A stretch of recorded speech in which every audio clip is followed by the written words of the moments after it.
যেন আগামীতে এই ভুল না করে। আমাদের সুভাবনা সুপরিকল্পনা নিতে হবে। এই গ্রামের কোনো একটা নজওয়ান ছেলে কোরআন পড়তে পারে না, এ কথাটা এই লজ্জাজনক কথা যেন মুখ থেকে না বলে।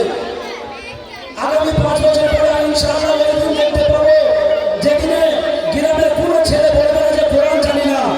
যদি জানে না তখন বুঝানো বসে বক্তব্যে পড়ে নেই, জানে না মানে বক্তব্যে পড়ে নেই।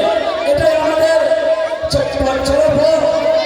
আগামী 20 বছর পরে কোনো একটা 40 বছরের সমবয়স্ক মানুষ পাওয়া যাবে না যে তার কোরআন জানে না।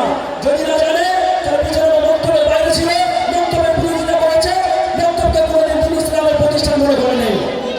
আগামী 50 বছর পরে গ্রামে যত বৃদ্ধ মানুষ তৈরি হবে, কোনো বৃদ্ধ মানুষ কোরআন পড়তে পারবে না, এ কথাটা বলতে পারবে না। যদি বলে বক্তব্যের বিরোধিতা করেছে, বক্তব্যের বাইরে ছিল, বক্তব্যের সহযোগিতা করেনি, বক্তব্যকে ঘৃণা করেছে। বোঝা গেল গঙ্গারামপুর ইসলামিয়া মাদ্রাসা দুনিয়ার মনসা মক্তবের মা ও বাপেদেরকে অনুরোধ করে বলবো, মক্তবের বাইরে কোনো সন্তানকে রাখবেন না। মক্তবকে একটা সুন্দর জীবন দিয়ে মক্তবকে অবশ্যই আমাদের গুরুত্ব দিতে হবে। আমার বাচ্চা স্কুল কলেজ টিউশন সব কিছু করবে, 1 ঘন্টা মক্তবে যাবে, এটা আমার কাছে ফরজ।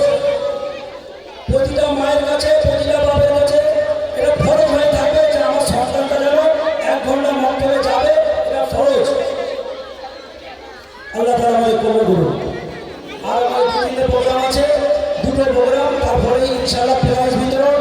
আমাদের বাচ্চারা অনেক আকাঙ্ক্ষিত হয়ে আছে যে ফার্স্ট সেকেন্ড হলো সবাই প্রাইজ পাওয়ার জন্য। ইনশাআল্লাহ সেই সময়টা কিছুদিন পরে চলে আসবে।